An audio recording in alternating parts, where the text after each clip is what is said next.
आज का पाठ रूत का ग्रंथ से लिया गया है। अध्याय 2 पद संख्या 1 से 3, 8 से 11 और अध्याय 4 पद संख्या 13 से 17 तक। अपने पति की तरफ से नोमी के बोअज नामक एक संबंधी था। वह एलीमेलेक के कुल का बहुत धनी मनुष्य था। मोआबिन रूत ने नोमी से कहा, मुझे खेतों में जाने दीजिए। जो मुझ पर कृपा करेगा उसी के पीछे पीछे सिल्ला बिनना चाहती हूँ। उसने उत्तर दिया, बेटी जाओ। वह गई और खेतों में फसल काटने वालों के पीछे पीछे सिल्ला बिनने लगी। सौभाग्य से वह जिस खेत पर पहुंची वह एलीमेलेक के कुल के बोअज का ही था। बोअज ने रूत से कहा, बेटी सुनो, दूसरे खेतों में सिल्ला बीनने मत जाओ।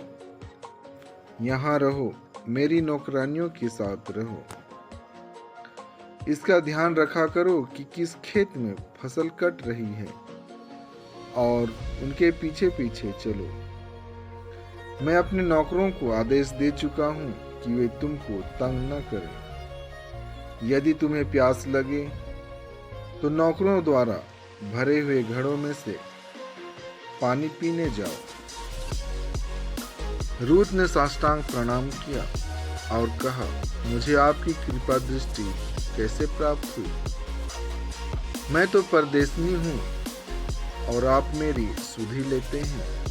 बोअज ने उत्तर दिया, लोगों ने मुझे बताया कि तुमने अपने पति की मृत्यु के बाद अपनी सास के लिए क्या क्या किया है। तुम अपने माता पिता और अपनी जन्मभूमि को छोड़कर ऐसे लोगों के यहाँ चली आई हो जिन्हें तुम पहले नहीं जानती थी। बोअज ने रूत को अपनी पत्नी के रूप में अपनाया। बोअज का उससे संसर्ग हुआ। प्रभु की कृपा दृष्टि से रूत गर्भवती हो गई और उसने पुत्र प्रसव किया। स्त्रियों ने नोमी से कहा, धन्य है प्रभु, उसने अब आपको एक उत्तराधिकारी दिया है और उसका नाम इस्राएल में बना रहेगा। वह आपको नया जीवन प्रदान करेगा और बुढ़ापे में आपका सहारा होगा, क्योंकि आपकी बहू ने उसे जन्म दिया है। वह आपको प्यार करती है और आपके लिए 7 पुत्रों से भी बढ़कर है। नोमी ने शिशु को अपनी छाती से लगा लिया और उसका पालन पोषण किया। पड़ोस की स्त्रियों ने यह कहते हुए शिशु का नाम रखा, नोमी को पुत्र उत्पन्न हुआ है।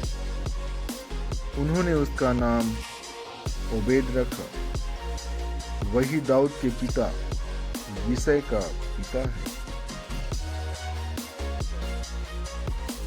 आज का पवित्र सुसमाचार संत मत्ती से दिया गया है। मेरे भाइयों और बहनों और मेरे माताओं और पिताओं, आइए हम इसका अध्ययन करें और अध्ययन करके इसके बारे में मनन चिंतन करें। संत मत्ती अध्याय 23 पद संख्या 1 से 12 तक से लिया गया है।